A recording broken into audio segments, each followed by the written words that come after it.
Cedar Falls, and welcome to our work session for February 7th, 2020. Looking at our environment, we're at the community center now while it's all being remodeled. So we're glad to have you tonight online, and I hope you'll just bear with us as we technical issues tonight. Environment. So this will be the next several months that we begin this building. So hope you join us first. Well, so with that, our only item tonight in our work session is downtown zoning. And we have Director Stephanie Sheets who will give us a brief presentation based on some questions the council had heard. And then from there, we'll have a discussion. Great. Thank you, Mayor. Just in quick review, the work session tonight is an item that we heard to have a discussion on the process of building and possibly placing downtown zoning. So that's kind of a quick overview on that. Council discussion after that. And we also have slides in the packet related to some of the other items that were referred that the council did not have time to finish discussing the last. So really kind of on where council wants to go after. So related to the process, fill and replace, I'm going to give an overview on steps that involved that, just to try to keep it kind of simple about how that would approach. The first one would be considering repealing the Imagine Downtown Vision Plan, which is the plan for the downtown policies that we adopt, especially for clients with the vision plan or plan.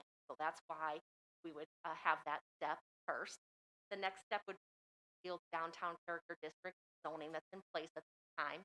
And then the third step would zone the properties so that there is some type of zoning in place. So just to briefly go through each of those steps in your packet and on the slides here, that first step about the comprehensive plan, about doing it. The first 4 bullet points are related to the process that the Planning and Zoning Commission would take, and it's pretty similar to any other process that we've done, so I'm not going to talk about those points, but it's there on the slide. And then the last 4 bullet points are related to the city council process of setting hearings, going through that process. Second step is related to the repealing the zoning ordinance that's currently in place. And at the beginning of the slide here, we wanted to reflect the steps that staff would need to take in terms of preparing a different or revised ordinance and the time and the work that goes into that, preparing a staff report, reviewing that to bring that forward through the process. And then the remainder of the slide goes over the P&Z steps and the city council steps, again, similar to the first slide, just related to the action of repealing the downtown character district. And then the third step is about rezoning and establishing zoning regulations for the area that might be considered for repeal. Again, the first bullet point there is about background work related to putting that together in order to bring it forward. It does note that we have to create legal descriptions for each of the areas for which a different zoning district might be considered. If we go back to what was in place, then that's 15 different areas that need to have a legal description for them. And then the ending part of the slide goes through, again, the Planning and Zoning Commission process, very, very similar to other slides, and then the City Council process after that. Last thing is, at the last meeting, the council had some discussion about the petition that came forward during the zoning ordinance hearings, and I think we heard that there was a request to bring some of that information forward about that petition. So there were 25 property owners that signed that for a total of 72 properties. We then heard at a council meeting, we had a downtown individual asked to be removed from that, so that would be then 24. And there's a total of 563 property owners in the area that's in the downtown character district. So with that, like I said, very brief overview, but the details on the slides and in the packet, so I'll turn it over for council discussion. Okay, thank you. And I have a question about the 25 or the 72 properties. As I was looking at the petition, some of those came from College.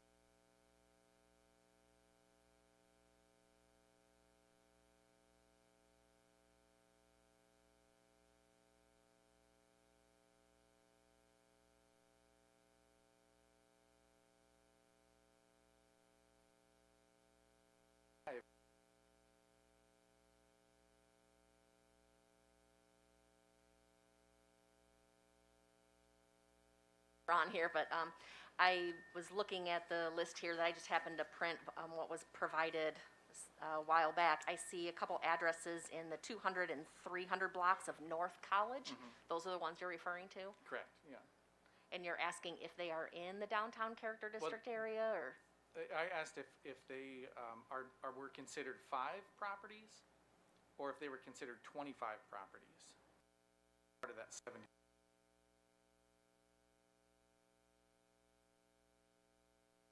We used each address to consider as a separate property. Okay. Does that help? That answers, sure. Okay, well, it's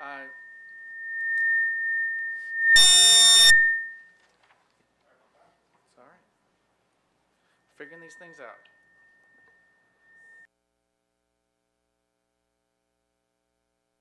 Tonight we'll have 2 different parts to this, as you saw in your packet. First, there's the consideration on whether council's interest. Council objects or has a different idea. I think it'd be important to talk through that and get that out of the way first, so that we know whether there's even value in continuing on with amendments. If council's looking to go straight to petition the repeal, then everything else it seems moot. We have about until 6 o'clock, so about 45 minutes budgeted for both parts of the discussion. I'd love to get through both tonight, so just be mindful of that as we have the discussions. But I'll open it up. So what we're looking at is building a consensus on whether or not council wishes to petition for a repeal to planning and zoning. So I'll open the floor. I'll start. Sure, Can you and hear this me? is a work session, so Okay. feel free to fire away. Okay, so either way, the number, I think along the way that the number of people on that petition, which I believe was put together because of parking concerns originally, is significantly less than what has been publicly said over and over in public meetings. So I think that's important to point out, that it is a very small number, in my opinion, overall. So what would prevent another small group of folks from disagreeing with what is brought back, even if we bring it back to the old zoning at the last minute? Like, what is to prevent them from coming last minute? Because I think that's what a lot of us feel like. This isn't a process that just started this year. This process has been going on for years. It's had many community folks input. It's had many professionals input. And at the last minute, folks come up and we're now to this point where we're talking about an ordinance that's already been passed. And then who ultimately do we listen to? Do we listen to the paid experts? Do we listen to the experts that we're lucky enough to have in our community who are telling us that just these conversations are stifling growth and development in our community? Or do we listen to a few folks that, quite honestly, there were some times where folks showed up, but recently in this discussion of repealing our ordinance, I haven't seen a lot of those folks in person, and to me that speaks volumes. And then P&Z, throughout this conversation, I've heard from folks saying, well, what's going to happen to P&Z? Where is the power with P&Z and the oversight and all those things? Well, this is coming from P&Z. And so, and we're kicking it back to P&Z, and they're going to meet on Wednesday to discuss our recommendations. So when do we listen to P&Z? Like, when it's only good for our agenda, or do we just respect the process and know that P&Z worked extremely hard to get us what we have in place right now? And then, sorry. We'll just start there. Sorry, Okay. That's what I got. All right. Other thoughts, comments? Check 1, 2. Toast, sibilance. It's my SNL reference, sorry. Saturday Night Live. I'm smiling. Yeah, well, one person. I don't know, I'm not gonna say much, just, I'm not in favor of repealing and starting over. I would definitely support looking at a couple amendments like we had talked about to compromise and move forward with more happy people. So, not in favor of repealing, just changing a couple things. I have a question. Stephanie mentioned that we would have to prepare legal descriptions.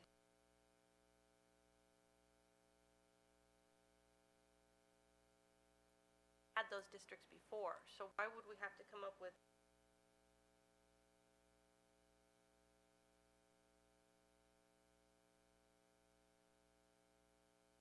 First part of information on that is that those legal descriptions were put in place when that ordinance was adopted back in the 70s.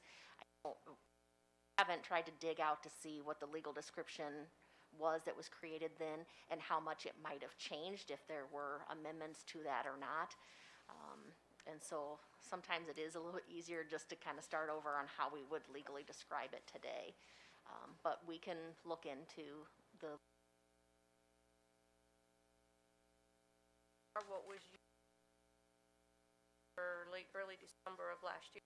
I don't know that I could say word for word because I'm sure there were probably some map amendments that happened and those areas may have changed a little bit over the past 40 years or so. I don't know for sure. That's hard for me to answer. Heard from council, a member in favor of, or two council members in favor of keeping it as is. Have any comments for potential repeal? Mr. Mayor.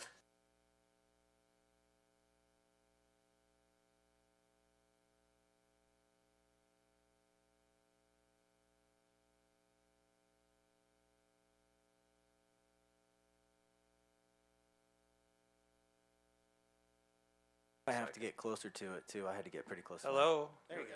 Oh, wow.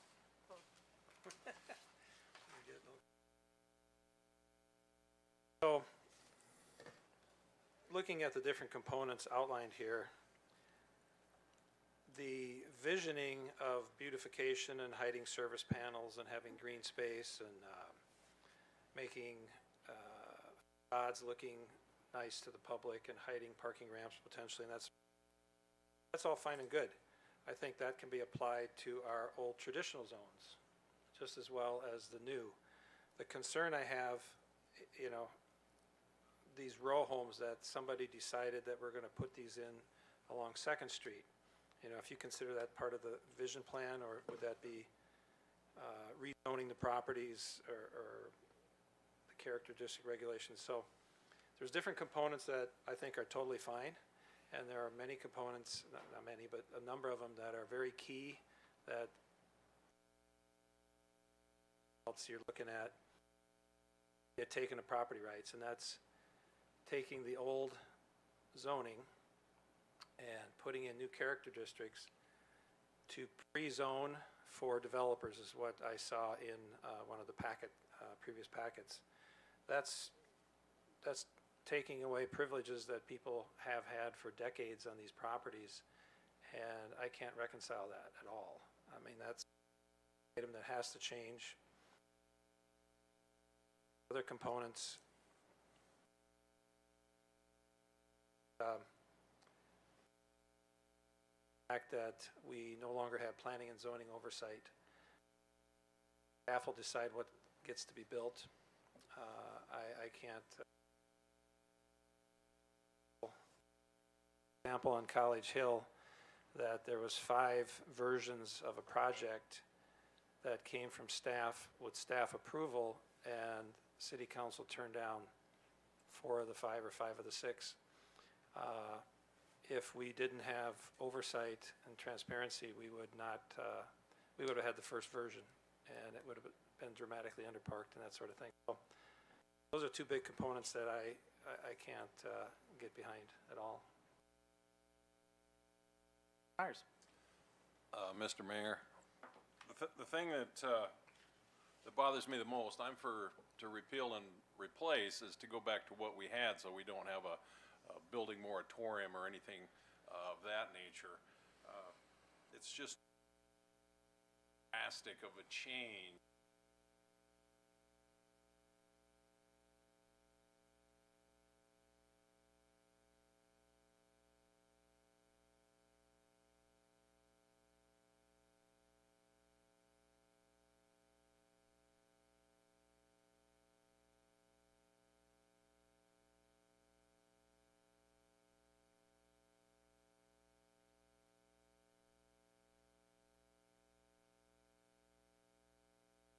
I'll just note too, the comment about staff deciding what gets approved or not.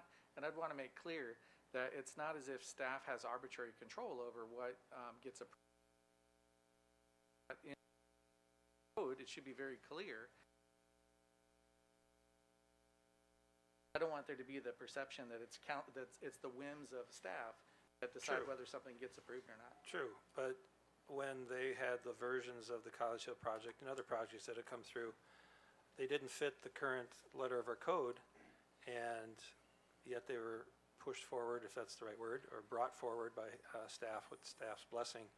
And can form the flaws of our traditional code, along with what Mr. Cedar said. We repeal and replace, go back to traditional zones, and then we take the components, accessory dwelling units, the vinyl siding discussion, and apply it to all of the zones, the current, the old traditional zones, and go from there. There are elements of the process that are great. We discovered a number of things that the citizens want. We're not wasting that. We're going to use the information brought forward and take the feedback from the merchants downtown. You know, the 72 or 6, whatever it was, that said they were displeased, that had a lot to do with parking and changes. 72 people?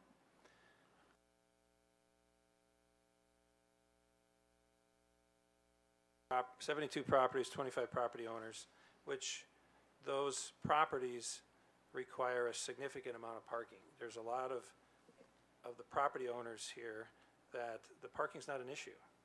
But by rezoning, like I said earlier, to new character districts, you're wiping out the old boundaries of where things could be built, and you're introducing the ability to put in, whether it's commercial multi-use properties or what's it called, missing middle market properties, missing middle residential properties in residential areas, and people won't have a say on that. So we've done too many things, jumped forward 3 spaces. We need to come back a couple spaces and take each component and digest it. Final comments or thoughts Well- on this? And then I would want to see us go to a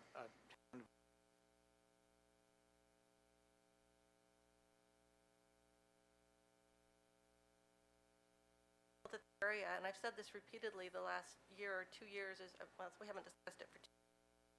The area was too big, and I've asked, well, what are the exact problems that you're trying to create downtown, or where are the zoning, in the zoning book, is it that you're trying to fix? But I've never really gotten any answer to that. But it's a very large area. When you look at Imagine downtown, it's more than just downtown, and on the hill, it's many, many blocks more. And it isn't just for something that we're going to any area.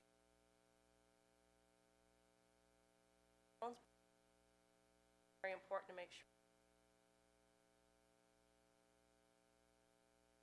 I say I appreciate that, like, consideration, but can we also stress that just because something is done in the downtown character district does not mean that it would be done in every single zone or district? So, for instance, people come back with, well, you know, an area that's developed out on Prairie Parkway. So what, you're not gonna let them have vinyl siding? That fits the character of the neighborhood. Well, of course it does. So, no, every single thing that's in the downtown character district does not automatically go to each of the zones. Each zone would have their list of what is appropriate according to I would assume it'd be a similar process of imagining with citizens and P and Z and professionals. So we shouldn't keep perpetuating this myth that every single thing that goes on in the downtown character district is going to be the same for all the other districts, because that's simply not the case. It's each character district has their own character. I could respond to that. If I may. From what I saw on the College Hill visioning, they were taking the exact same character areas from downtown, neighborhood medium, neighborhood small, and everything that came with those for descriptions, and applying them around the college campus. And there was no change. There was no discussion of change. It's just like our current R1, R2, R3, R4. R1 in North Cedar is going to have the same regulation as R1 along any other area of town. And so I think we've jumped ahead with too many components that truthfully the residential part of our city does not understand the implications, the unintended consequences. So I'm not looking at throwing the whole thing out, as they say, the baby in the bathwater. Just throw out the bathwater, keep the baby, and let's scrub it up a little bit. And it's all not lost. I mean, people portray this like it's totally lost, that all construction will be gone. But we have a 6-story building downtown that was approved with 52 bedroom units in it. It had nice internal parking, subterranean parking. It's been approved for, well, it's pre-COVID, so it's over 2 years, and hasn't gone anywhere. We had a 5-story building on College Hill approved with proper parking and fit the character neighborhood. People were very happy with it. That's approved. So we're not going to stop development if we don't go to form-based zoning. Things are being developed right along as we go. Different parts of town have different projects planning, so it's slow the process down here and take a look at it. I go back again to the districts, or the former zoning districts that were wiped out, and I'm strongly opposed to that. So with that, is there any other information or comments needed before moving for a consensus? That's the question then, is there a consensus to have or send a petition to planning and zoning for a repeal of the zoning ordinance? With head nods, so let's get one. Consensus. Is there a fourth? And the fourth, so It'd be nice if we could hear some comments from the quiet ones here and why. it's not required. I mean, I'll leave it to them. I'm not really a quiet one, but I'll make a comment. We're moving forward with some really great possible zoning here, and I think that the concerns were brought up were about shared parking, and parking. People came forward, and we've already said as a council we're willing to redo those and look at those. So I don't see why we would go back and take every single thing out and redo the entire thing when the concerns of 25 property owners were the parking. So I'm more than willing to address those concerns and move forward and compromise. I didn't hear one public person come forward and say that we need to repeal the whole thing or do the whole thing. It was parking based. I respect that. So let's change that and let's move forward and go from there. I think it's a mistake to take out the whole thing, especially when it seems like where are the people at that want to repeal the form-based zoning besides some people on council?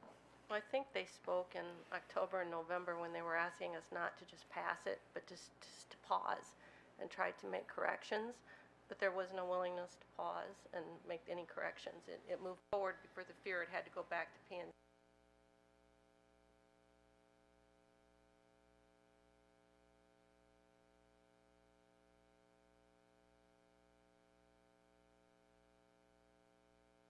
Looking at that, in order to keep progress going forward, did you have something you? want to say? Yeah, I haven't formulated my comments terribly well, but I'm for transparency. And I have heard from several people in the community. It wasn't even split for a while, but I've heard an overwhelming majority that this is a very transparent process. We're still willing to make changes to it. I, for one, want to see some changes with our public parking aspect as well as the review entity. But the timeliness of being able to repeal and essentially waste some time there is a concern for me. I also asked specifically for folks to reach out to me, and I didn't hear enough from the public that this had to change and go back with a full repeal. So, I mean, I've often said if it's a right or a wrong, I have to vote for what's right. And if I'm a representative, I have to vote for the folks I hear from. And so that's what leads me to say I think we should amend rather than throw everything out and start over, which would be a much more exhaustive process. Okay. And with that, moving forward in the discussion, without a consensus to repeal, then that moves us over into actually discussing what amendments we'd want to see. And so that's the second part of this presentation. Really quick, Please, please. Since the work session, Gil's over there, and I, want to make sure if we are going to move forward with repeal or without repeal and just amendments that we are all on the same page. And I didn't know what did you have anything you wanted to say about it, Gil, or where you're at? I was kind of doing this, but didn't quite get the attention. So I'm in the same point spot that I reached out to ask for, what are the public concerns?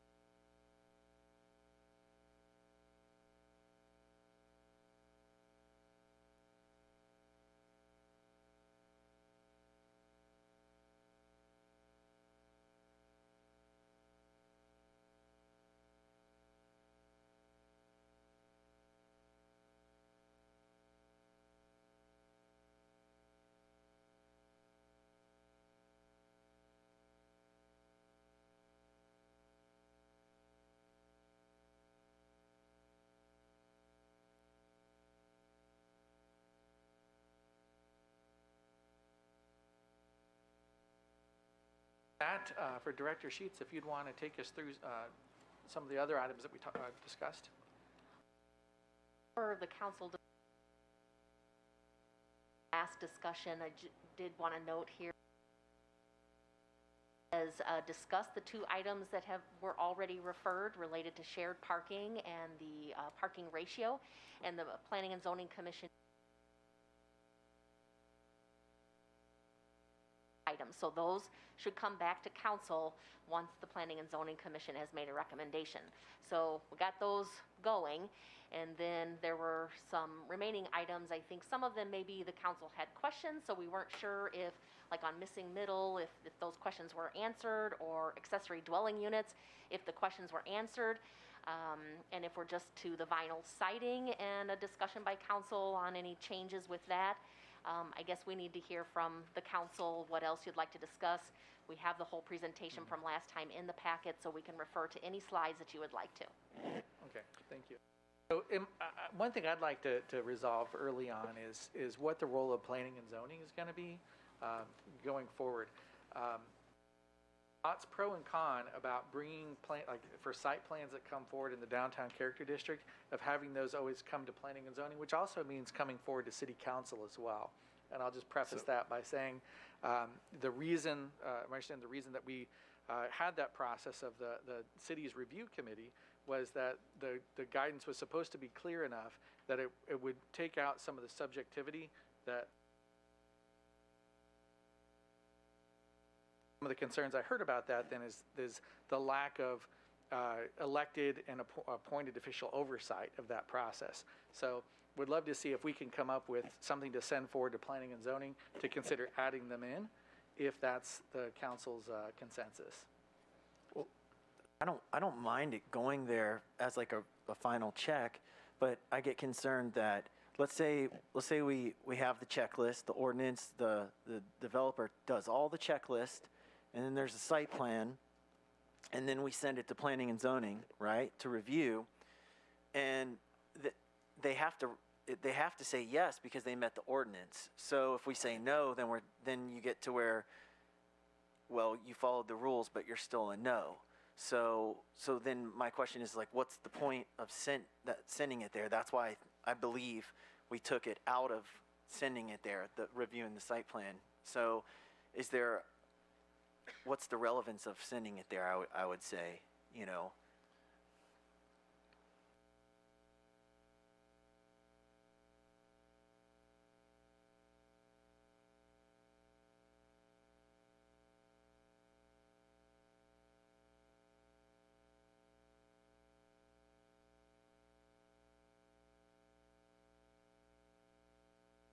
Every developer is going to push their project beyond any checklist that we have. The old traditional code has a checklist, basically. It spells out what they can or can't do. And they always come forward with a project that goes beyond the boundaries, taller, wider, something. And perpetuate to the end of time, because that's what they want to do to maximize their profit. So I'm convinced you need public oversight to see what exactly is happening. If everything is followed on the checklist, it's an easy process. Public opinion will be minimal, and on you go. So What's up? if, Oh, go ahead. if that happens, then they're not following the checklist and they're not following the ordinance. So that's what the checklist is for. If they're pushing over it, then they haven't met if they're not following the rule on the checklist, then they haven't met the criteria of the checklist. the current traditional code is a checklist, and developers always And it's go. very confusing, and that's why we're where we're at. We can. Well, under the current zone that we have, or zoning, when we've had things go to P and Z, always just go without any changes or alterations, and either get approved or denied, or is there times where when it's gone through the subcommittee where there's been changes that have been made before it goes to the formal P and Z? That's the for staff, answer, yes. Right, yeah. Yes, there usually are changes along the way, but I'll pick on one area of debate has been height for the downtown. What's the right height? And the code says similar to other buildings. Which Well, code? what does that old mean? code or the new code? The old code, yeah. So there was usually a lot of debate at each step along the way as to what did similar mean. Similar in the total height or number of stories, or similar to which building, only similar in this block. Those types of questions were happening. But was it beneficial to have had the P and Z subcommittee review and the P and Z review? Because if they're going to do away with it, the question is simply, has it been beneficial? You know, I think along the way, people at different steps agreed or disagreed. So I don't know that I could answer that yes or no, because I think we saw different opinions happen at different stages. Because it wasn't clear. Yeah. It wasn't clear at that time. If now there is an exact number or height in place, so it's pretty transparent. This is what you can have, this or less. So there shouldn't be anybody needing to say, like, for the review. I guess I think this process right now is a perfect example of the power of P and Z. So we kicked back the two things that we talked about last week. They're going to talk about it. And I think we should all pay attention to their discussion, because it might not kick back with what council voted, or, why it got referred. And there's the power of P and Z. Well, when it was presented to the P and Z meeting last week, was it presented with what the council had recommended, or was it presented with what the staff had previously recommended? Is that a question for staff? That's a question for staff. So we have 3 new members on the Planning and Zoning Commission. So I took the PowerPoint presentation that we had given to council and talked about what's in the new code, so they understood what was in the new code and had a little overview of that. And then I presented what the council's petition was to them. I represented some of the concerns about the shared parking, about it being on private property, some concerns about that, and about the administration of the shared parking, some concerns about that heard from the public. So that's the way I presented to the commission. Make a recommendation to them as to what your or staff recommendation was? No, we've given no staff recommendation.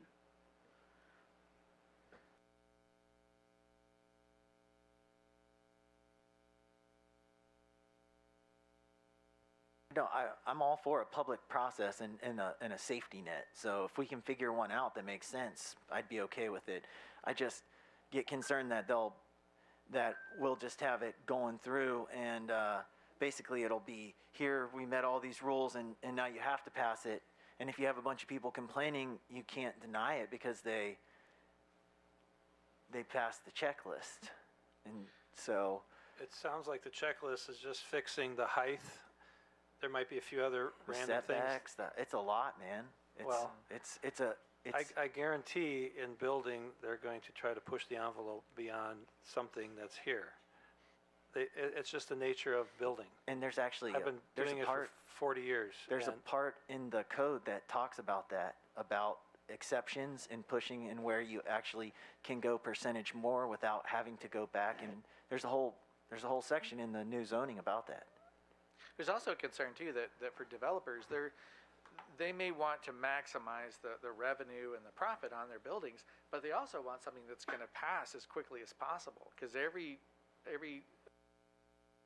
turn back from staff or from seeing that the ordinances aren't being followed is additional cost for them.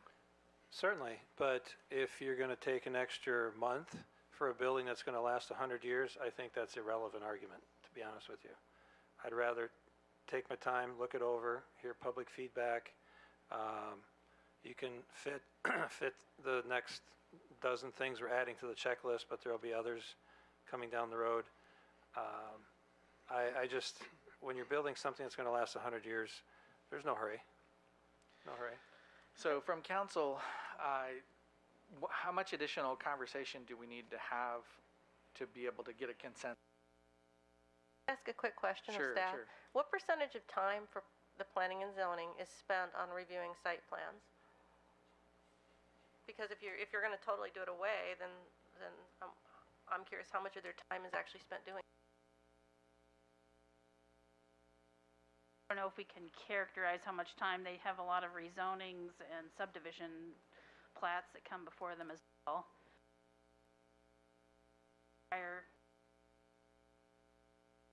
There's a lot of zones that don't require P&Z review.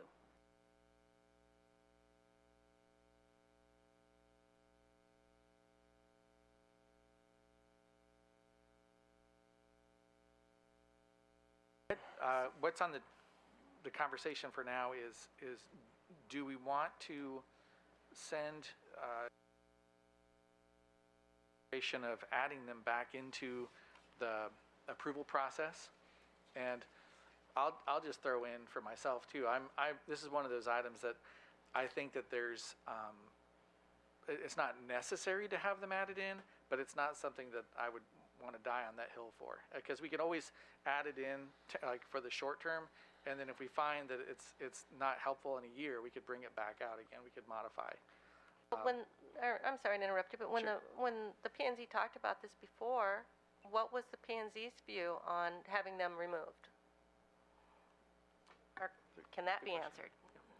Yeah, that was, there was a discussion at the Planning and Zoning Commission, and it was in that decision matrix that was forwarded to you. They had quite a bit of discussion about it, talked about different things, and in the end, the consensus was that they all agreed that try this out and see if it worked. I think there was some discussion about they didn't want to review everything, because I think there was some frustration on the part of the Planning and Zoning Commission about everything, every sign, everything that happened downtown, having to go through a whole big process.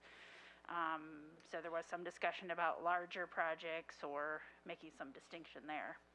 So if they wanted to try it out and see how it works, how hard is it to put it back once we take it away? You just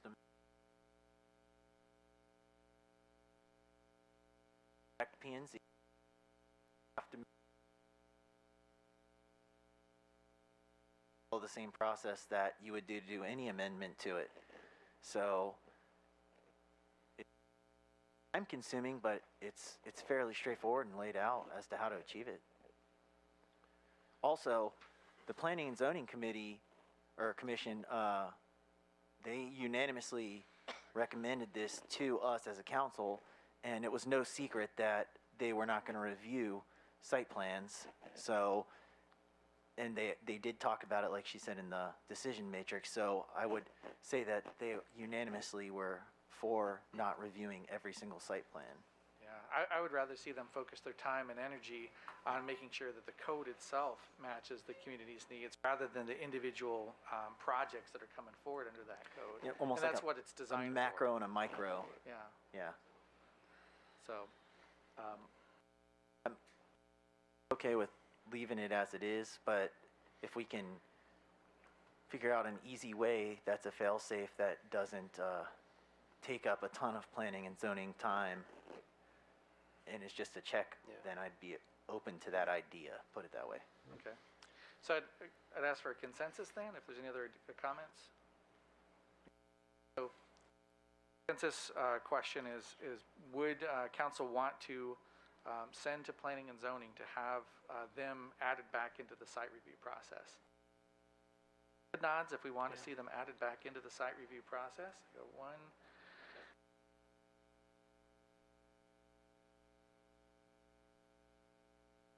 Doesn't commit the council to anything, but actually, we had a quick talk about that this morning in the staff meeting. In the past session, the past work session, we sent items forward to planning and zoning because of the timeliness of it without going through a formal vote from council. I don't want to change the rules now, just because it's a different item. That's fine. So if council doesn't object, if we have that consensus here, can we use that to go forward, to tell planning and zoning to go ahead and consider? I understand there's not legal concerns about doing that, as long as there's a council. That's Okay. fine. There's a consensus to have P&Z look at it and So essentially, we're going to be like the rest of the town with the planning and zoning review. The planning and zoning doesn't review site plans. What I'm saying is, for the downtown character district, the planning and zoning process is going to be the same as it was prior to November 1st or whatever day it was. That you, and it's not just zoning review board deciding what's happening. That sounds accurate. So is that? I'd we like to looking at- clarify what it is we're referring P and Z to discuss. Under the old ordinance, there were certain criteria when a building needed to go through a site plan review process that included the Planning and Zoning Commission and City Council. For the downtown overlay area, quite a bit smaller area than the character district overall, that overlay area was pretty broad in its applicability to go through the site plan review process. Thus what Karen said, a sign had to go through site plan review through P&Z and council. So just to be clear about what you're asking the Planning and Zoning Commission to discuss and be sure that council feels staff has accurately represented that to the P&Z, could you please repeat what it is you want the Planning and Zoning Commission to consider? As I understood it, it was to have the Planning and Zoning Commission process to review site plans and apparently other items like signs and things like that, as it had before the zoning ordinance was changed. Since, as it is now, they're not involved in that process. It's simply a zoning review or technical review committee. Right, the zoning review board Right. would not be the process that we have before. But- Okay. and I'm okay with referring that back, but I just want it to be clear that we're referring it back for their thoughts on it and their discussion on it, correct? Not, Correct. okay. Now, interesting, it sounds like if we do that, then now that the downtown character district is much larger area, we're have to be involved for site plan approval. So just be aware. Is there Is any that correct? possibility of reducing the size of the area? Or since it's already been determined, are we kind of stuck with this is the size of the area? Could we create a subzone that's Well, there's where, you could talk about urban general yeah. to storefront, for example. So yes, we can. okay? So do we want to modify what we're bringing forward to say only have that take place in the storefront just- or? I would say urban- just let them look at it and they can make the recommendation. They'll look at the whole Well, thing. That's fair. In the past, in what is now called neighborhood medium, neighborhood small, there wasn't planning and zoning involvement there when you build a house So anyway. keep that, yeah. So we're looking at what is done in the rest of the town in the traditional zoning still applies to the new downtown character district. Okay. Not a zoning review board making the decision. So is that enough information for you, Director Sheets? We'll try, yeah. So Okay. I, All right. I have a question. What happens if the someone checks off the entire list and goes by the T, to the T, and it goes to planning and zoning? They have no choice but to approve it. Correct? There's where you would have staff recommending approval and probably most likely the P and Z, otherwise they'd be in violation of the code. Isn't that also where they might recommend changes and the developer just decides, yeah, that's a good idea, and they decide to make changes? That could happen voluntarily, yep. Okay. I guess I'd like to just throw in a little nuance from my perspective on this. If there were a project in the old code where there were some ambiguity, for instance, if we're saying you must build between 3 and 5, and somewhere else it says, unless you're this type, you must build between C and D, or C and E, right? There's an interpretation that has to happen there to figure out which way forward. The new zoning has cleared those ambiguities up so that there is a checklist.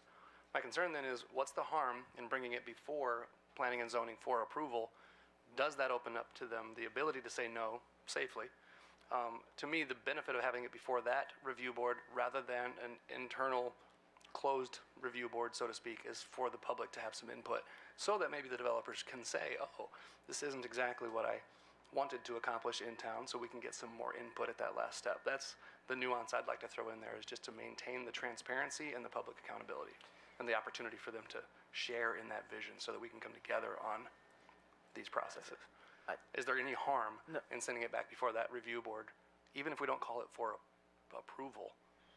I don't think that's a bad thing, again, but I get concerned that, having been in the process, that if they make that checklist and then people recommend changes and we don't actually do those changes, then they're going to build some, it could just cause a lot of stuff. Or either that, or you say, well, we want these changes, and they say, well, I followed the law, and now you're telling them what they can do, and then you're taking away their property rights, telling them what they can and can't build on their property.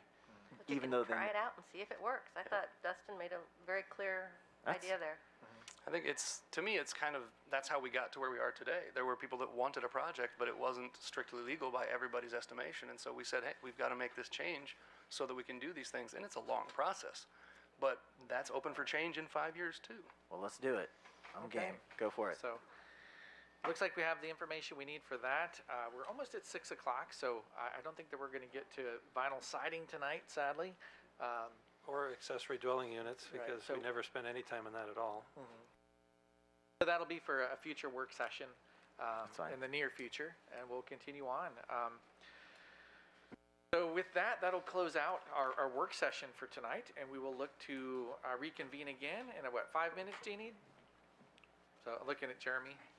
10 minutes, okay. You're a little tougher out here. So we'll reconvene at 6:10 for our committee of the whole. Thank you, we're adjourned.